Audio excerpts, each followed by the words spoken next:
बिस्मिल्लाहिर्रहमानिर्रहीम। खातिन हज़रात, मैं हूँ अख्तर अब्बास और आप सबको मेरा सलाम पहुँचे। आज का मौजू खालिस मर्दाना मौजू है। असूली तौर पे से मर्दों को ही सुनना चाहिए, उन्हीं से मुताल्लिक़ है, लेकिन मुझे लगता है कि इसको बड़ी उम्र की ख़वातीन को, ख़ास तौर पे जिनके घर में बेटे हैं और वो जिन्होंने आने वाले दिनों में बेटों को जन्म देना है, उनको भी इस बात का इल्म होना चाहिए। ये मौजू ऐसा है जो अपनी नज़ाकत के एतबार से भी बहुत अहम है, लेकिन मुझे चूँकि मुस्तकिल इस पे पेशेंट आते रहते हैं, मिलते रहते हैं। पिछले दिनों एक नौजवान जो तकरीबन 6 फुट का था और एक बहुत अच्छी कंपनी में जॉब कर रहा था, जब मेरे ऑफिस पहुंचा, क्लिनिक पहुंचा, तो आलमोस्ट 10 मिनट वो खामोशी से मुंह झुका के बैठा रहा और फिर उसने मुझसे आई कांटेक्ट नहीं किया।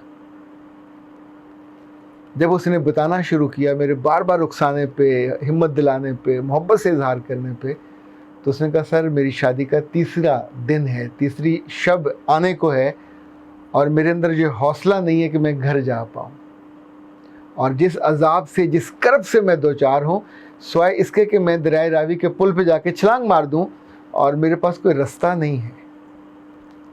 अच्छा, मैं उसकी बात सुन रहा था और मैं विजुलाइज ही नहीं कर पा रहा था कि वो क्या कहने वाला है,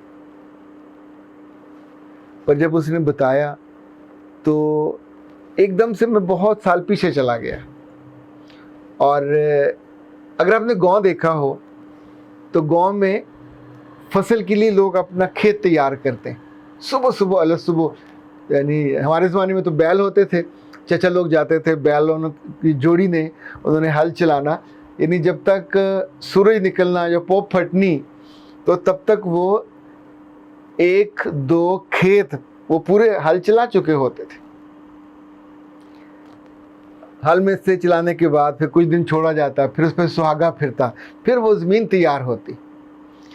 हल चले हुए के ऊपर इवन उनके अपने बच्चों को भागने की, चलने की इजाज़त नहीं होती थी, इसलिए कि वो ज़मीन को उन्होंने तैयार करना है, तो को अपने ही खेतों को तबाह करने की इजाज़त कोई नहीं देता।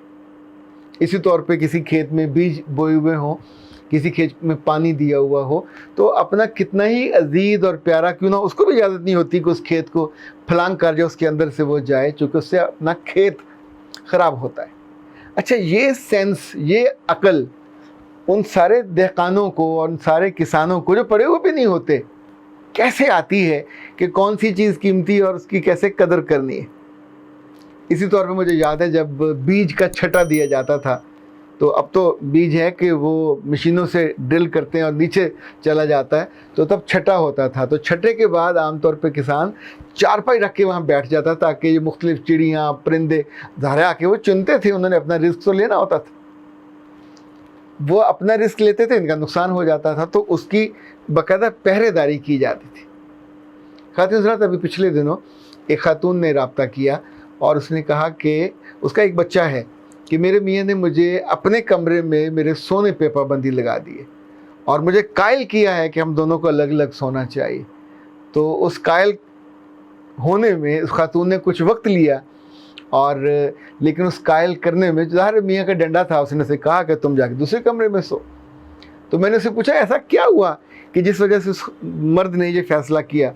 तो उसने कहा कि चूँकि जब मैं सो जाती थी तो ये बाद में वीडियोस देखते रहते थे, और गंदी मंदी मूवीज़ देखने के बाद जब 2-3 दफ़े मैंने इनको देखा कि ये अपने हाथों अपना नुकसान कर रहे होते थे, अपने हाथों जैसे आप अपने खेत को बर्बाद कर रहे हो, तो मुझे बहुत ऑकवर्ड लगा।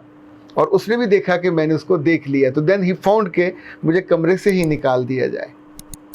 और अब उस वजह से उनके जो दोनों के ताल्लुक़ के ज़नो-शू हैं वो भी बाकी नहीं हैं। अब वो एक बच्चे की वजह से उस घर में रहती है, लेकिन ज़ाहिर जिस कर्ब से, जिस तकलीफ़ से वो गुज़र रही है।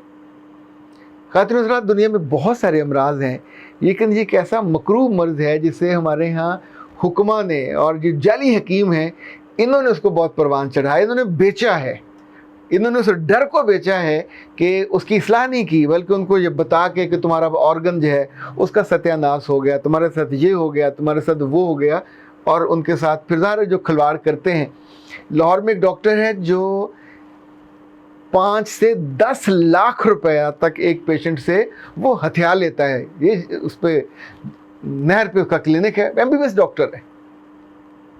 इनफैक्ट वो भी जानता है कि ये ऐसा मर्ज है कि जिसके बाद लोगों को पागल बनाने में ज़ाहिर है उनके पास तो ज़िंदगी ख़त्म हो जाती है, इज़्ज़त ख़त्म हो जाती है, वक़्त ख़त्म हो जाती है, उम्मीद ख़त्म हो जाती है।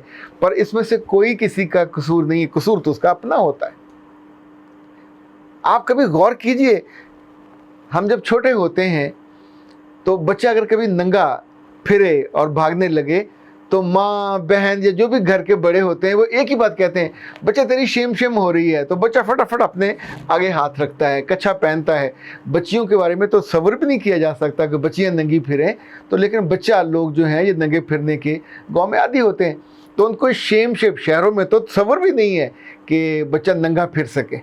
आप उसको 100 तरह का केयर करते हैं। ये बचपन में एहसास दिलाया जाता है कि ये हिस्सा जो है जिस्म का, ये छुपाने वाला है, ये हिस्सा इसकी टेक केयर करने वाली है।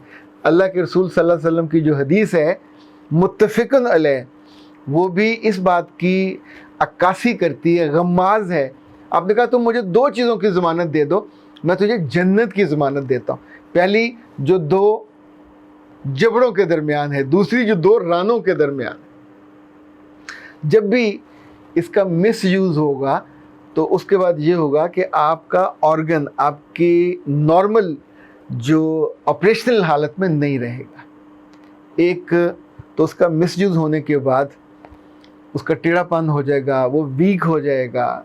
ख़ुद आपकी अंदर से जो शर्मसारी की वजह से, जो एहसास गुनाह की वजह से, कुछ ऐसे लोग भी हैं जो पढ़े लिखे हैं और इस बात को बाकायदा एडवोकेसी करते हैं कि इस गुनाह को करते रहो, कुछ नहीं होगा। अच्छा, उनको तो कुछ नहीं होगा, जिसने किया वो मारा जाता है। जब आपके पास सामने बैठ के आके रोएगा तो वो आके अपनी फजीलतें नहीं बता रहा कि मैंने पिछले 2 साल, पिछले 4 साल, पिछले 6 साल अपने ही खेत को बर्बाद किया, अपने ही जिस्म के साथ में खेला और अपने आप को मैंने तबाह किया। अब मैं इस काबिल नहीं हूँ कि अपनी शादी के बाद नॉर्मल ज़िंदगी बसर कर सकूँ। इसमें जितने मैंने लोग देखे हैं, चाहे वो हुक्मा हों, जाली हकीम हैं, चाहे वो डॉक्टर्स हों, वो लोगों के उस कमज़ोरी के साथ, लोगों के उस खौफ के साथ, लोगों के उस गुनाह के साथ इनफैक्ट खेलते हैं और दे अर्न अ लॉट। पिछले 1-1.5 साल से मैं मुस्तकिल डॉक्टर के साथ इन टच था, चूँकि मेरे पास केसेस आते थे, लिटरली आई फेल्ट एम्बैरेस्ड, मुझसे वो उनकी बातें सुनी नहीं जाती थी। मैंने धीरे धीरे से सारे केस रेफ़र करने शुरू कर दिए। लेकिन जब ये केसेस इस तरह के आए जिसमें मिज़री इंतहा पे थी और फिर उनको ट्रीट किया, अल्हम्दुलिल्लाह सुम्मा अल्हम्दुलिल्लाह, जो कि इसकी ट्रीटमेंट में मुझे जो 2-3 चीज़ें बहुत शानदार मिली। एक तो डॉक्टर साहबा से मैंने कुछ नुस्खे लिए, वो आजमाए और दे वर्कड। दूसरा जो सबसे उम्दा चीज़ मुझे मिली वो ये जो ख़ास तौर पे पावर पॉइंट्स हैं चाइनीज़ के तरीक़ा इलाज में। कुछ वर्ष पहले मुझे कमर में एक दफ़ा चुक पड़ गई। उस वक्त मैं अपने वालिदैन के साथ हरम में था और अब्बा को मैं थोड़ा हेल्प आउट कर रहा था, तो मेरी कमर बिल्कुल ऐसे हो गई एंड आई वाज अनएबल कि मैं सीधा होके बेड पे भी लेट सकता। तो फिर वहाँ एक वो था बांग्लादेशी, उसको बुलाया, उसने बेचारे ने मसाज किया। तब कई घंटों के बाद मैं इस काबिल हुआ कि थोड़ा बेहतर होकर मैं चारपाई पे लेट सकता, लेकिन वो भी ऊंधे मुँह। कुछ बरसों के बाद लाहौर में मेरे साथ वही हुआ। तो अब के मुझे डॉक्टर फैसल जो हैं, अल्लाह उनको खुश रखे, उन्होंने एक आकुपंक्चर वाला भेजा और उसने मेरी कमर पे 3 जगह जो पावर पॉइंट्स है वहाँ पे सुइयाँ लगाई। अच्छा, सच्ची बात है, जब वो लगा रहा था तो I was thinking it's a just a drama यार, क्या होगा, मतलब मेरा दर्द से बुरा हाल है। और 1.5-2 मिनट बाद उसने मुझे कहा कि सर ज़रा उठ के खड़े हों।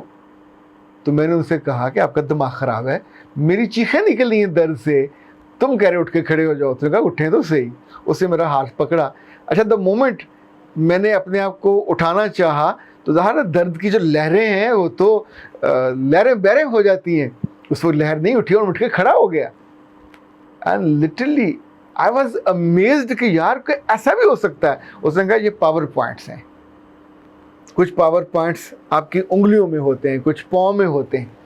इसी तौर पे अगर आपको याद हो, डॉक्टर साहबा जब ये सीरम देती हैं लोगों के चेहरे पे इन झुर्रियों के लिए, तो कभी मसाज का नहीं कहती कि इसकी मदद से आप उसको मसाज करते हैं और ये गर्दन पे, इधर इधर, जहाँ जहाँ आपकी झुर्रियाँ होती हैं। दूसरा, उन्होंने जो बहुत ही शानदार ट्रीटमेंट बताई वो थी अपने हाथों की इन 4 उंगलियों से ये करना, यानी जहाँ जहाँ आपने मसाज करना है, ये ऐसी शानदार टेक्निक सी। मैंने उससे कहा ये क्या?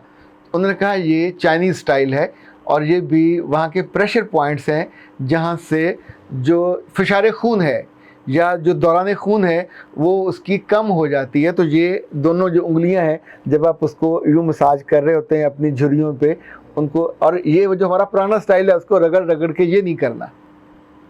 तो इसी तौर पे इस तरीका इलाज में मैंने बहुत सारे पिछले इन चंद बरसों में उन पेशेंट्स को जिन पे लिटरली मुझे बाज़ दफ़ा तरस आया और उनकी ज़िंदगी, खानगी ज़िंदगी को बर्बादी से बचाने के लिए मैंने फिर रिस्क लिया कि अपने मिजाज के बरक्स जो मैं नहीं चाह रहा होता था, मैं तो इन सारी गुफ्तगू को, इन सारे मौज़ूआत की उनकी डिटेलिंग भी नहीं सुनना चाह रहा होता था, पर being the consultant, being the, जब आप उनकी लोगों की रूह के दुखों को कम कर रहे होते हो तो जिन जिस्मानी दुखों का जिक्र बार बार आता है, फिर बंदा क्या करे। तो फिर मैंने ये तीनों चीज़ें उन पे आजमाई, उनकी खुराक बदली। अल्हम्दुलिल्लाह सिर्फ 2 चीज़ें हैं उन खुराक में और 40 दिन उस पर पूरे लगते हैं। यानी 40 दिन में आप जिस्म के कुछ हिस्सों की थेरेपी करनी होती है, उनके पावर पॉइंट ढूंढ के उनको बताना होता है। तो वो गलतियाँ, वो गुनाह जो उनसे एक लंबी मुद्दत में हुए होते हैं, जिन्होंने अपने खेत बर्बाद कर दिए होते हैं और अब इस काबिल नहीं रहते कि नॉर्मल अपनी सेक्सुअल लाइफ या नॉर्मल जो शादी की ज़िंदगी, अज़दवाजी ज़िंदगी है उसको लेके चलें, या इस तरह की आदत पड़ी हुई है कि जिसमें आप अपनी अहलिया के सामने वो बदतमीज़ी कर गुजरें और फिर उसकी नज़रों से भी गिरें, और पर मजबूरी ये हो कि आप उस आदत से निकल ना सकें। ये आदत टीनेज में पड़ जाती है और फिर आगे चलती रहती है। बाज़ दफ़ा अगर आप तक कोई अच्छा लिटरेचर पहुंच जाए, कोई अच्छा आपको कंसल्टेंट मिल जाए, कोई समझ वाला बंदा आपको समझाने वाला हो जाए कि भाई साहब आप अपना ही नुकसान किए जा रहे हो, और वो चीज़ जिसको बचाने का हुक्म था, जिस पे आपकी नस्ल चलनी थी, आपने सब कुछ अपने हाथों से बर्बाद कर दिया वक्ती लज्जत की खातर, वक्ती गुनाह की खातर। और यानी गुनाह बेलज्जत, तो इसको लज्जत तो कुछ ना कुछ इसमें हासिल होती है। फिर हौले हौले पता चला कि हर कोई ये कर रहा है, बहुत मादूद चंद लोग हैं जो इससे बचते हैं। तो अब वो लोग जिन्हें बहुत ख्वारी होती है और वो जो ज़िल्लत के और ख्वारी के उस गड़े पे पहुँचे हुए होते हैं कि जहाँ वो अपने लाइफ पार्टनर को भी फेस नहीं कर पाते और ये नुकसान इतना सर चढ़ के बोल रहा होता है, तो बेहतर है ये अपनी ट्रीटमेंट करवाएं, ताकि जो गलती उनसे हो गई, जो कोताही उनसे हो गई, वो आने वाले दिनों में कहीं उनको ख़ुदकुशी के रास्ते पे ना ले जाए, कहीं उनको ज़िल्लत और ख्वारी के उस मौके पे ना ले जाएं जब आप आंसुओं से रोएं और आप इस काबिल ना हो कि आपका स्पाउस, कम उम्र स्पाउस आपके साथ हो और आप उनके साथ अपनी ज़िंदगी के नए सफ़र का आगाज़ भी ना कर सके। उस लम्हे अगर आपके माँ बाप को पता चले और लड़की के माँ बाप को पता चले कि किस अहमक से वो अपनी बच्ची की शादी कर बैठे, इसलिए जिन माँओं से मैंने कहा प्लीज़ अपने बेटों की हिफाजत किया करें, उनकी तन्हाई की हिफाजत किया करें, उनके कपड़ों पे चेक रखा करें। एक तो एहतलाम है वो ऑफ एंड ऑन हो, तो ये कुदरती है, मर्ज़ नहीं है वो, उस पे बच्चों के पीछे नहीं पड़ जाना, ये अल्लाह का निज़ाम है। वो जब भी ओवरफ्लो होगा तो जिस्म से निकल जाएगा, इट्स ए नेचुरल, ये बच्चे की नॉर्मल सेहत की अलामत है। ये तो मुबारकबाद देने वाला मौका होता है। और दूसरा ये कि अगर वो रेगुलर अपने खेत को, अपने जिस्म को बर्बाद कर रहा है तो माँ को इसका इल्म हो जाना चाहिए, और हर अच्छी माँ को इसका इल्म हो जाता है। तो फिर आप उसको, उसकी काउंसलिंग करा लेते हैं, उसकी ट्रीटमेंट करा लेते हैं। ख़ातिन हज़रात, मेरा रब ऐसा मौका आपके बच्चों पे कभी ना लाए कि उनके नॉर्मल आज़ा उस तौर पे रिएक्ट ही ना कर रहे हों और उनमें वो मसाइल पैदा हो जाएं जो उनके लिए शेमी का बायस हो और उनके लिए एक एम्बेरसमेंट का बायस हो। ज़ाहिर है उस वक्त से पहले ही उनको ट्रीट कराना चाहिए और उससे पहले ही उनको समझा लेना चाहिए। अख्तर अब्बास को इजाज़त दीजिए। अस्सलाम वालेकुम।